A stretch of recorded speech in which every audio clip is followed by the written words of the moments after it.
সালাম আলাইকুম। আজকের এই ভিডিও শুনে যাদের মনে একটা পুনপুণ্যে খুশি আসবে তারা ভিডিওটা শেয়ার করবেন। তবে ঘটনাটা আসলে ঘটতে পারে নাই, কিন্তু অল্পের জন্য বাইচা গেছে মার্কিন প্রেসিডেন্ট ডোনাল্ড ট্রাম্প।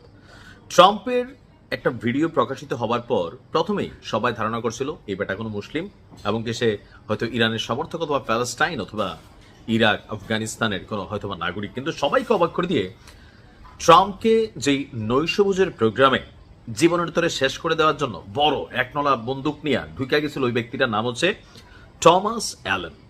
অর্থাৎ একজন কি বলে যে মার্কিন যুক্তরাষ্ট্রের নাগরিক এমনকি একজন অমুসলিম নাগরিক, অন্য কোনো ধর্মের সে আছে কিনা জানি না। তার বয়স হচ্ছে 31 বছর। এখন কেন আসলে এই ঘটনা ঘটলো এবং কিভাবে এই ঘটনা ঘটলো, আদালতে দোষ স্বীকার বা অস্বীকার করে আদালতে আনুষ্ঠানিকভাবে এই টমাস অ্যালেন কোনো কিছুই প্রকাশ করেনি। তার বিষয়টাতে রহস্যের দানা আরো একটু বেঁধেছে। দর্শক, ঘটনার প্রেক্ষাপট হচ্ছে গত শনিবার আমরা দেখলাম যে নৈশভোজের আগের দিন হোটেলে অতিথি হিসাবে চেক ইন করছিলেন অ্যালেন। এই সময় তিনি এলাকাটিকে পর্যবেক্ষণ করছিলেন। একটা ভিডিও প্রকাশিত হয়েছে। নৈশভোজ অনুষ্ঠানের আগের দিন সন্দেহভাজন ওয়াশিংটন হিলটন হোটেলের একটি করিডোর দিয়ে তাকে প্রথমে হাঁটতে দেখা যায় এবং পরে তিনি জিমে ঢোকেন। অভিযুক্ত ব্যক্তি একটি আধা স্বয়ংক্রিয় পিস্তল, একটি পাম্প অ্যাকশন শটগান এবং 3টি ছুরি তার সাথে বহন করছিল। টেরেস লেভেল দিয়ে দৌড়াচ্ছিলেন, যা হোটেলের বেজমেন্টে থাকা বলরুমের একতলা ঠিক উপরে। ওই বলরুমেই সাংবাদিকদের সাথে নৈশভোজের আয়োজন করা হয়েছিল ডোনাল্ড ট্রাম্পের। গুলির শব্দ শোনা মাত্রই মার্কিন president Donald Trump, vice president JD Vance এবং মন্ত্রিসভার সদস্য, হোয়াইট হাউসের অন্য কর্মকর্তাদের দ্রুত ঘটনাস্থল থেকে সরিয়ে নেওয়া হয়। গত বৃহস্পতিবার ওয়াশিংটন ডিসির অ্যাটর্নি জেনারেল পিরো এই এলাকার মধ্যে আপনার সামাজিক মাধ্যম এক্সে একটা ভিডিও প্রকাশিত হয়।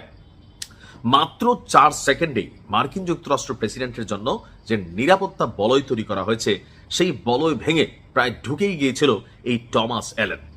যুক্তরাষ্ট্রের ওয়াশিংটনে আপনার দেখা যায় যে মার্কিন প্রেসিডেন্ট ডোনাল্ড ট্রাম্পের উপস্থিতিতে আয়োজিত একটা সাংবাদিকদের সাথে নৈশভোজের প্রোগ্রামে একজন বন্দুকধারী হুট করে ঢুকে পড়েন। হিলটন হোটেলের ডোরওয়েতে ঢুকে পড়েন এবং নিরাপত্তা চেক পয়েন্ট বিদ্যুৎ গতিতে অতিক্রম করেন।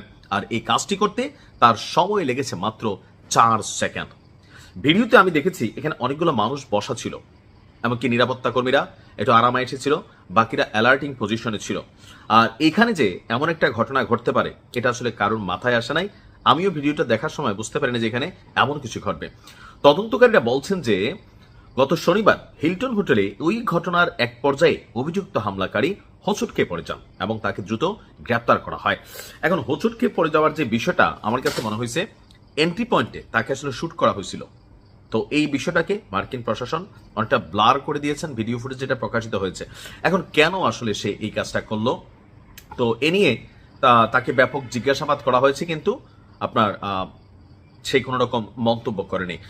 তো ধারণা করা হচ্ছে যে মার্কিন যুক্তরাষ্ট্রের প্রেসিডেন্ট ডোনাল্ড ট্রাম্পের যেই ফ্যাসিস্ট টাইপ সিদ্ধান্তগুলো হয় বা যেই এই মুহূর্তে তার বিভিন্ন সিদ্ধান্তে বিশ্বজুড়ে যে অশান্তি, তারপর হচ্ছে যুদ্ধ বিগ্রহ, জনগণের জীবনযাত্রা, সারা পৃথিবী একটা চাপে পড়েছে এই ইরান আমেরিকা বিভিন্ন যুদ্ধকে কেন্দ্র করা। আর এগুলো সবকিছুর নাথের গুরু হচ্ছে ডোনাল্ড ট্রাম্প। ট্রাম্প যদি না থাকে পৃথিবী শান্ত হবে, হয়তোবা এই সেন্সেই ঘটনা ঘটাই দিছিল। তবে রাখি আল্লাহ মারেকে, কথা আছে না, ভালো মানুষ বেশি দিন বাঁচে না, আর বাকিগুলা লম্বা সময় বাঁচে। ভালো থাকুন, আসসালামু আলাইকুম।